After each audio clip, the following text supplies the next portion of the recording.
Hello and welcome. My name is Chris Cann with Mining Journal, and with me I have Ian Weir, Technical Manager with mining advisory firm SLR Consulting.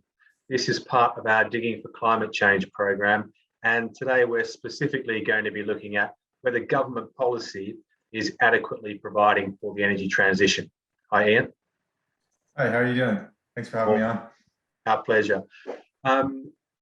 Do you think governments have made the link between their climate policies and the metals needed to make those policies a reality? I would say in general, no. I've looked at, recently I was looking at Canada's and US, their policies and achieving net zero by 2050 or so.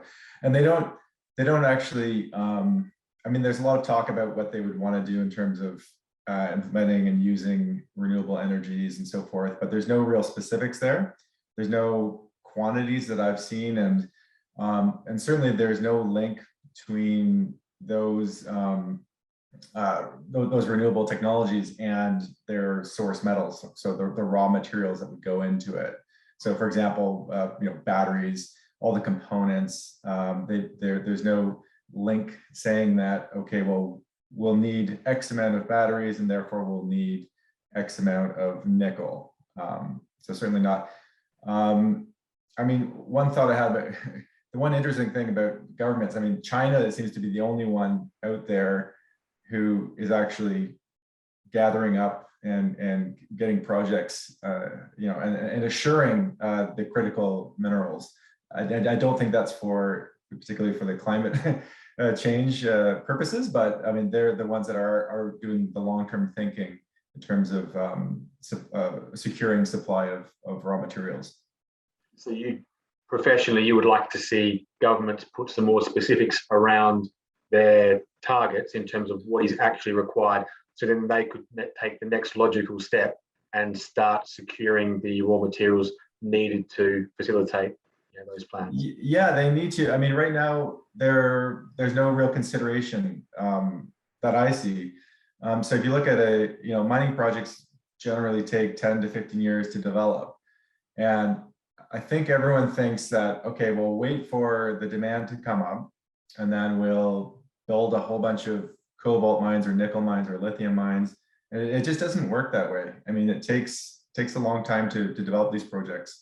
And especially now, I mean, a lot of permitting processes are taking longer times, and just technical and economic risks are out there. So from a lending point of view, it becomes more of a challenge. And so governments need to kind of understand this and the timelines and work with businesses, mining companies, to understand what the long-term needs are. So if a country needs to achieve a certain climate goal, they need to work backwards to say, okay, well, how do we do that? What technologies do we need, and what are the raw materials that we need and quantities for that? I think probably to yourself, Ian, and also to me, it feels quite logical, that process there in terms of securing raw materials. If it's not getting through, if that message isn't actually reaching the people making the decisions and putting down the policy, the miners need to actually be more proactive in delivering that message, and how do they best go about doing that? Absolutely, Chris. I think miners need to get the message across that, certainly the timelines of projects, again, I mentioned the permitting timelines, so they need to be working with governments as part of their climate policy plan to say, if you need to build these many different technologies, you'll need X amount of metal, and where are you going to get that metal from? I mean, if we want to secure, in Canada, if we want to secure our own sort of future, we need to be able to ensure that the supplies of the raw materials are there.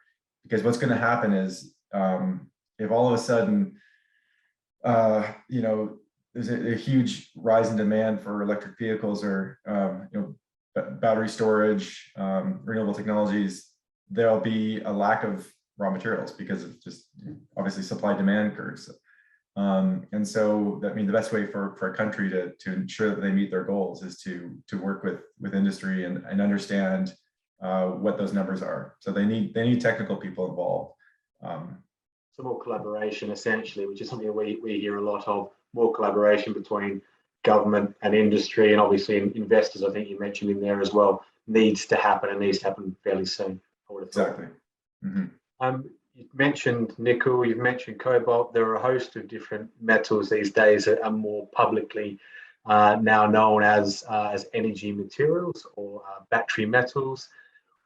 Some of them, like copper, feels like they're obviously going to be in huge demand, but there are also large reserves out there. And if the price incentivizes lower grade processing, it might be okay on some levels.